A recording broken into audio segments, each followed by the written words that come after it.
to another week of Bleeding Blue with GSU here on Atlanta Sports Unlimited. I'm Christian Crittenden, here with you, like I am every week, bringing you the best and latest coverage there is of Georgia State athletics. So it's another tough Saturday at the office for Georgia State football. They had another blowout loss. This time was a 59-17 loss at the hands of the North Carolina Tar Heels in Chapel Hill last week. The loss to drop the Panthers to 0-2 on the season, and this last game, it was never really close. North Carolina had a hold on the game. They had control of the game pretty much the entire length of the game.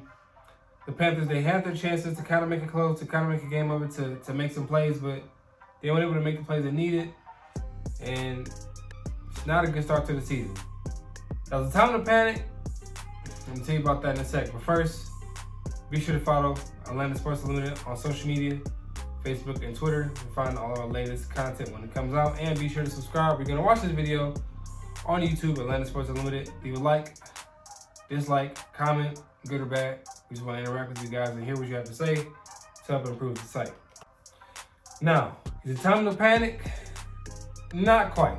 All right, not time to panic yet.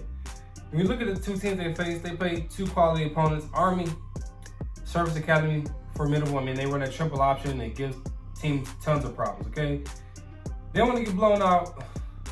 They don't want to get blown against North Carolina either, but it's top 25 teams, Power 5 teams, so losing to those teams is no problem, but the way they lost is a problem. Now, there's some cause for concern there. 2 blowout losses in a row, not good. I think the biggest cause of concern right now is the offense. I mean, they're not getting anything going. They're not sustaining drives at all. They're not putting up points, and that's surprising for a unit that returns 11 starters, even a starting quarterback, Quad Brown, who maybe expected to take the next step, me included, expected him to take the next step. And it's only 2 games, so he can still do it as the season goes on. But there's some plays, he leaves a lot to be desired. There's some throws that he should make that he's not making right now. And he's a redshirt sophomore, and he could be in a sophomore slump, and he could break out of it at some point. And he's still young. He's a redshirt sophomore, so time for him to grow. Just, you want to see a bit more. And with the weapons that they have, then they have 219 passing yards on the season. With Sam Pinckney, Cornelius McCoy, they got Tucker Gregg, Destin Coates, Jem Williams, Marcus Carroll at running back, Roger Carter tight end. A stable of weapons for Brown to use, and only have 219 passing yards so far this season. It's kind of a letdown. I know they had some guys missing due to COVID the first week, but kind of want to see more from the offense. Now, defensively, it's always been a problem, and it's still going to be a problem. Unfortunately, the Panthers may need to make a big change at coordinator. I'm not sure, but it doesn't look like things are getting better right now, and maybe time to move on here in the near future. We'll see what they decide to do.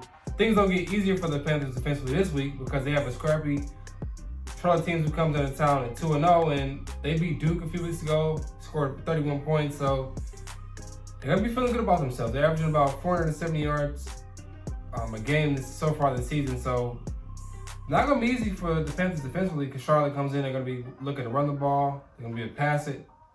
Now, if you're head coach Sean Elliott, you want a win this Saturday in the worst way possible, okay?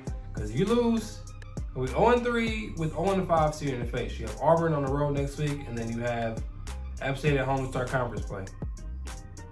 Those are 2 formidable opponents, 2 physical opponents. App State just hung tough for Miami for all of 60 minutes, so not going to be easy with that one. Not saying it's a loss, but still, possible loss, especially if they played the way they played the first 2 weeks. Not going to beat those teams. So Charlotte this week is kind of where the Panthers want to get right. I'm not saying they're going to blow them out, but this is the game you want to get the offense going. 27 points to 2 games, and 7 came in garbage time against North Carolina. Uncharacteristic of this offense that for the past few seasons we've seen score upwards of 30 points a game. So you got to find a way to get going. Quad Brown has to get going. He has to hit those receivers. He has to get the running game going. So Panthers got to figure some things out. Defensively, just get confidence, all right? You got to find a way to make some adjustments to kind of hold Charlotte down and get those guys feeling better about themselves, and ensure they'll start playing better once they start seeing better results on the field. They had a lot of questions, and they're right to question right now because things aren't going how they expected, but it's up to the coaches to find the answers. So, coach, got to have the troops ready this week. Got to be ready for battle. Georgia State got to find a way to win this game Saturday.